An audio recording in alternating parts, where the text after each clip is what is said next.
Good morning students, myself Nishant Kumar. Today I am going to teach you science subject of class 5th and the chapter is plants increasing the numbers. जैसा कि आप लोग figure में देख रहे हैं कि एक तान्या है, वो अपने पेरेंट्स के साथ बैठी हुई डाइनिंग रूम में और कुछ डिनर कर रही है साथ में बैठ करके। तो ये दिखाया जा रहा है कि हम लोग कहीं ना कहीं पौधों पे डिपेंड रहते हैं, क्योंकि पौधे से हमें भोजन, लकड़ी, रबर, गम, टी, कॉफ़ी, जितने भी हमारे दैनिक जीवन में जो भी सारी चीज़ें हम यूज़ करते हैं वो सारी चीज़ें हमें मिलती हैं। और एक ज़रूरी बात है कि प्लांट से हमें ऑक्सीजन गैस मिलता है। प्लांट्स ऑक्सीजन गैस रिलीज़ करता है जो हम सांस लेते हैं, जिसके कारण हम लोग जी सकते हैं। और जो हम लोग कार्बन डाइऑक्साइड गैस, जितने भी लिविंग थिंग्स से कार्बन डाइऑक्साइड गैस जो छोड़ते हैं वो उसे क्या करता है, एब्जॉर्ब करके ऑक्सीजन गैस रिलीज़ करता है। और अर्थ पे प्लांट्स के बिना हम लोग अपना लाइफ एग्जिस्ट नहीं कर सकते हैं, क्योंकि जितने भी सारे इंपॉर्टेंट चीज़ है एक लिविंग ऑर्गेनिज्म को ज़रूरत पड़ती है वो सारे प्लांट्स हमें देते हैं। उसके बाद से टॉपिक है न्यू प्लांट्स फ्रॉम सीड्स। नया पौधा कहाँ से निकलता है, सबको पता है कि बीज से निकलता है। तो जितने भी सारे पौधे होते हैं वो कहाँ से ग्रो करते हैं, बीज से, यानी कि सीड से। कुछ पौधे सीड से ग्रो करते हैं।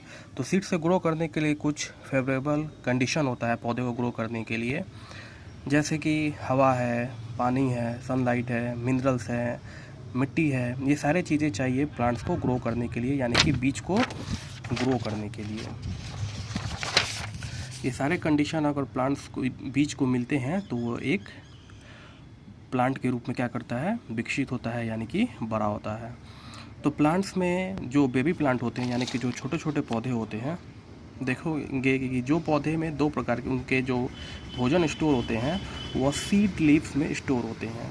तो ऐसे पौधे जिनके पास 2 सीड लीव्स होते हैं उनको डिकॉट सीड्स बोलते हैं। वैसे पौधे जिनके पास 2 सीड लीव्स होते हैं उनको डिकॉट सीड बोलते हैं, जैसे ग्राम है, पीस है, बीन्स है, एक्सेट्रा। और वैसे प्लांट्स जिनके पास केवल एक सीड लीफ होते हैं, वैसे प्लांट जिनके पास केवल एक सीड लीव्स होते हैं उसको मोनोकॉट सीड्स बोलते हैं। जैसे मक्का है, गेहूँ है, चावल है, ये सारे मोनोकॉट सीड्स कहलाते हैं। उसके बाद से seed germination. The development of a seed in A seedling is called germination. देखोगे बहुत सारा चना या मूंग सुबह में तुम लोग वो अंकुरित हो जाता है, उसमें से नए नए पौधे के रूप में निकल जाते हैं। तो उसी को हम लोग क्या बोलते हैं, अंकुरित या जर्मिनेशन। जैसे कि देखोगे आप लोग सुबह में क्या करते हो, चने को रात में पानी में डाल देते हो या मूंग को पानी में डाल देते हो, फिर उसे तुम कपड़े में एक बांध करके रख देते हो, तो देखोगे कि एक दिन के बाद से उसमें वाइट कलर का निकल आता है। जिसी प्रोसेस को हम लोग क्या बोलते हैं, सीड जर्मिनेशन। इसके लिए भी क्या क्या चीज़ें चाहिए, पानी चाहिए, गर्मी चाहिए यानी कि सनलाइट चाहिए, और क्या चाहिए, हवा चाहिए। ये सारे चीज़ें मिलेंगी तो सीड क्या होगा, जर्मिनेट होगा, यानी कि सीड जर्मिनेशन प्रोसेस होगा। उसके लिए क्या क्या चीज़ें चाहिए, हवा, पानी और सनलाइट, ये सारी चीज़ें चाहिए तो सीड क्या होता है, जर्मिनेशन का प्रोसेस होता है। उसके बाद से टॉपिक हमारा डिस्पर्सल ऑफ सीड्स। तो आप लोग जानते हो कि बहुत पौधे हैं एक ही जगह पे फिक्स रहते हैं, वो एक जगह से दूसरी जगह मूव नहीं कर पाते हैं। लेकिन बहुत सारे पक्षी हैं, जानवर हैं जो बीज को क्या करते हैं, खा करके कहीं दूसरी जगह फेंक देते हैं। या देखोगे कि हम लोग भी गर्मी के मौसम में क्या करते हैं, आम या कोई भी ऐसी चीज़ें हैं उसे खा करके उसके बीज को हम लोग क्या करते हैं, कहीं दूसरी जगह फेंक देते हैं। तो वो क्या करते हैं, वहाँ पे दूसरी जगह पे क्या करते हैं, नए पौधे आ जाते हैं। इसी प्रोसेस को हम लोग क्या बोलते हैं, डिस्पर्सल ऑफ सीड। तो इसमें कुछ एजेंट होते हैं किसके कारण जो डिस्पर्सल ऑफ सीड का प्रोसेस होता है, जैसे हवा, पानी, एनिमल्स और एक्सप्लोशन ऑफ फ्रूट। कतने का मतलब है कि जब बारिश होती है या हवा बहती है या कोई जानवर है कोई सी फल खा करके उसके बीज को कहीं दूसरी जगह ले जा करके फेंक देते हैं, या हवा बहती है तो बह करके वो बीज दूसरी जगह चली जाती है, या बारिश होती है पानी के द्वारा वो बीज बह करके दूसरी जगह चली जाती है, तो जहाँ बह करके जाती है वहाँ पे वही एक नया पेड़ हो जाता है। इसी प्रोसेस को हम क्या बोलते हैं, डिस्पर्सल ऑफ सीड्स। अब उसके बाद है new plants from other parts of animals. कुछ पौधे होते हैं जो बीज से होते हैं, कुछ पौधे होते हैं जो तने से होते हैं, कुछ पौधे होते हैं जो पत्ते से होते हैं, कुछ पौधे होते हैं जो जड़ों से होते हैं। तो बहुत सारे ऐसे पौधे हैं जो एक ही पौधों के उसी के भाग पार्ट से एक नए पौधे निकल आते हैं, जैसे गुलाब का तुम देखोगे गुलाब के अगर स्टेम को हम लोग काट करके मिट्टी में लगा देते हैं तो वो एक नया पेड़ हो जाता है। या हिबिस्कस का पेड़ होता है, उसे स्टेम को हम लोग काट देते हैं और दूसरी जगह लगा देते हैं, मिट्टी में डाल देते हैं, वो उस स्टेम से एक नया पेड़ आ जाता है। जैसे आलू है, वो किससे होता है, वो ज़मीन तुम लोग जाते हो वो अंडरग्राउंड ग्रो करता है। वो देखोगे आलू को जब करते हो तो उसमें दो छोटे छोटे चीज़ होते हैं, जैसे गाँव के लोग बोलते हैं ये आलू का क्या है, आँख है। तो उसको अगर हम लोग मिट्टी में लगाते हैं, जिसे बड्स बोलते हैं, लेकिन गाँव के लोग क्या बोलते हैं, उसे आई वे बोलते हैं। तो उसको अगर मिट्टी में हम लोग अंदर डाल देते हैं तो वहाँ से क्या होता है, एक नया आलू का जो होता है वो की पेड़, प्लांट, पौधे हो जाते हैं। उसके बाद हमारा टॉपिक है क्रॉप्स एंड वेजिटेबल्स।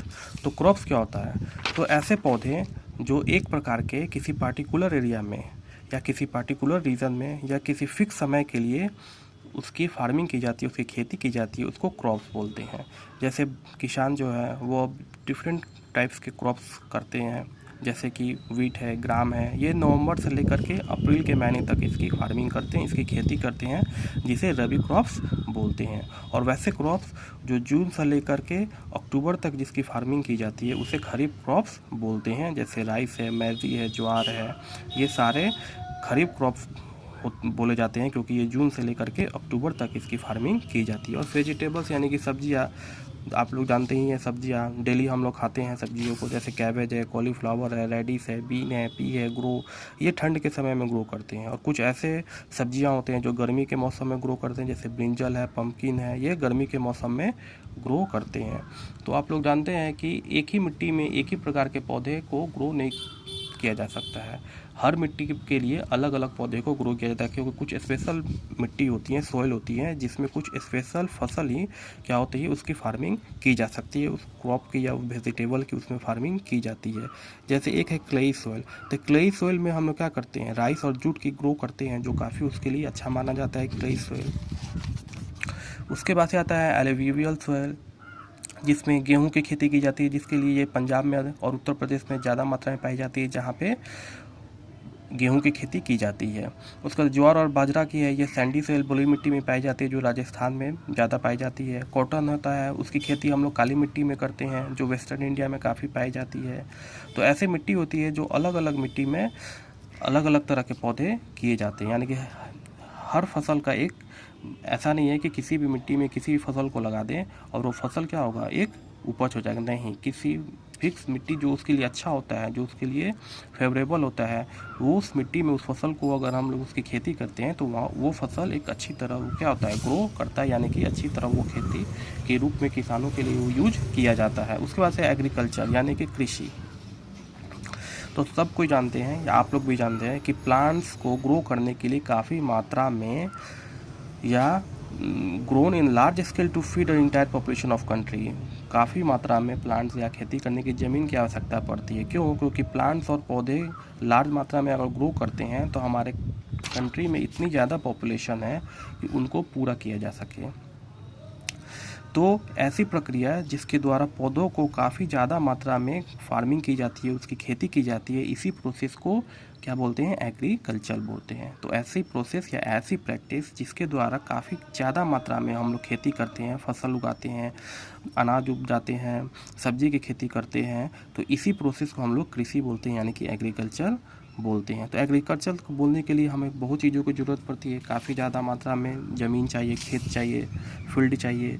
उसके द्वारा हमें जो बीज चाहिए वो काफ़ी स्वस्थ बीज होना चाहिए, क्योंकि अगर सड़े हुए बीज की हम खेती करेंगे तो वो वहाँ पे पौधे ग्रो नहीं हो पाता है। उसके साथ साथ पहले खेती करने के लिए हमें मिट्टी की जुताई करनी चाहिए, पहले सोइल को प्रॉपरली तरह से क्या करनी चाहिए, उसे प्लॉटिंग करनी चाहिए या उसे जुताई करनी चाहिए अच्छी से। उसके बाद से उसमें फसल की जानी चाहिए। उसके बाद से हम उसमें खाद या फर्टिलाइज़र सब मिलाते हैं, ताकि उसमें क्या होगा, कीटाणु या पौधे काफ़ी कम सुरक्षित रहें, कीड़े मकोड़ों से या जानवरों से वो सुरक्षित रहे। उसके बाद से हम उसमें पानी डालते हैं।